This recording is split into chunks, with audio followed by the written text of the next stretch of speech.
The homeless numbers are not really good. No. For you in your state versus Florida. I acknowledge that. And no, I mean, I wouldn't compare ourselves to anyone. It's a disgrace, the homeless issue out here. This state has not made progress in the last 2 decades as it relates to homelessness. Why?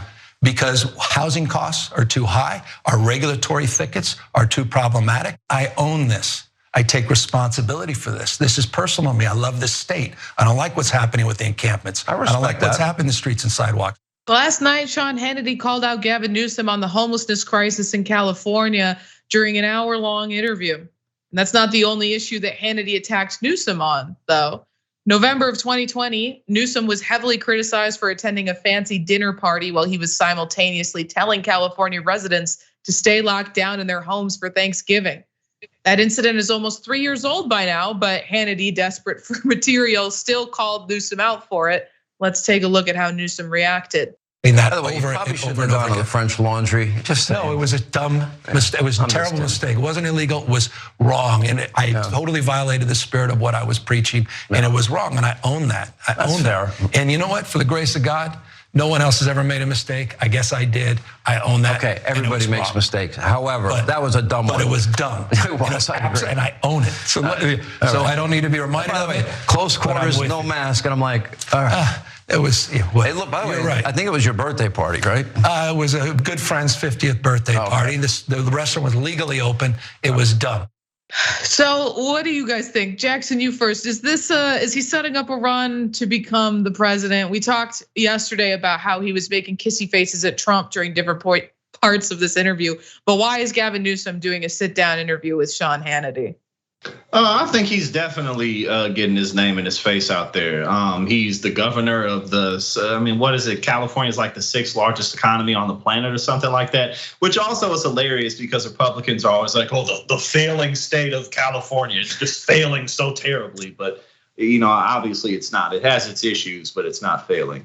But him and Ron DeSantis, their feud is definitely very publicized. And Gavin Newsom has certain things going for him that makes him easy to showcase. He's good looking, he's charismatic, he's relatively young, especially for the political field. And his record isn't horrible. It's not great, but it's not horrible. People don't hate him.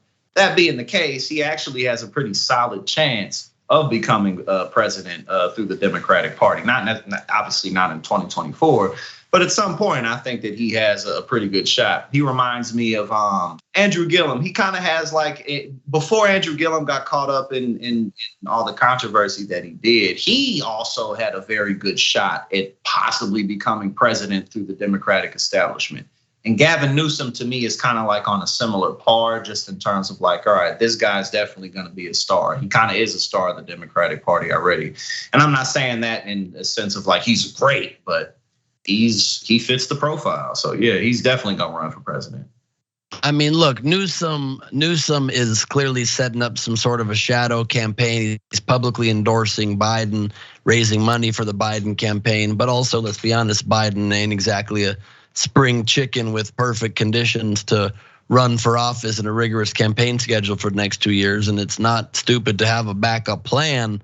All health and best of luck to the president. But Newsom is ready to step in. I've personally always found him a bit creepy. I think he just has this, he's too slick, the slick back hair and the suits and the way he talks. He's either gonna be running for president or hoping to play Patrick Bateman in American Psycho reboot, talking about Phil Collins albums. I mean, it's a very American Psycho look this dude likes to pull off for some reason. And he's also definitely gearing up his political bona fides by doing interviews where he's just in one interview caving into the right wing so hard, like in everything. I think it's good to own your mistakes, but not to Sean Hannity. When Hannity's bringing up old stuff, hit him back hard, hit him back for all the things he endorses. Don't just say, listen, I agree, that one was dumb. The thing from my childhood, that was stupid. I'm also dumb about this, also dumb about that. What is he hiding, an axe behind his back? He's just waiting for Hannity to look to the right even further, if that's even possible, to pull that out and strike him while looking at himself in the mirror while he makes love to prostitutes? Nobody knows. He did get one very light jab in on Hannity, which we have a clip of. So let's play that. I'm just wondering because I have homes in Florida. Yeah. And You pay a lot of property tax there, double what you pay in California. I would think twice about that. Except if you add the millionaire property tax that you just put in LA County. Well, that's a transfer tax, and we didn't do that. That was done transfer locally. tax is like $500 By the million. way, I don't know if you can even get house insurance down. So in you're Florida as telling well. me the loss of net population, 18 states, we were number and 10.3%. and this number here, 13.3%. Now, every Californian Which also we've had for a decade. Okay, For a decade.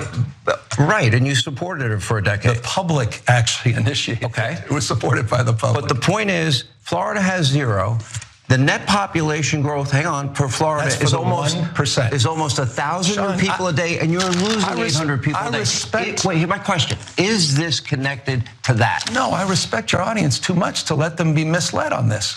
Your audience this is a doesn't lie? live in that rarefied. No, This is a lie? You're manipulating some fundamental facts. You're omitting the fact that the vast majority of people do not live in the 1%. And if you're wondering what the jab was, Salon gave us some info on that. If you missed it, it was I respect your audience too much to let them be misled. And Salon explained it by saying, Dominion's court filings revealed embarrassing internal communications from Fox leadership and its hosts, showing that they were deeply worried their viewers would abandon them if they didn't do more to elevate the big lie and its attendant conspiracy theories. Quote, respecting this audience, whether we agree or not, is critical, host Sean Hannity wrote in one text, arguing that Fox needed to step up its game in airing these election conspiracy theories. So then that's how Gavin Newsom got his licks back, quoting something that's probably gonna go over the heads of the entire Fox News audience, but I'm sure that he probably felt good saying it himself. That's a left-wing slam, barely a slam. That is a liberal wrestling move there. Thanks for watching The Young Turks, really appreciate it. Another way to show support is through YouTube memberships. You'll get to interact with us more. There's live chat emojis, badges. You've got emojis of me, Anna, John, JR. So those are super fun. But you also get playback of our exclusive member-only shows and specials right after they air. So all of that, all you gotta do is click that join button right underneath the video. Thank you.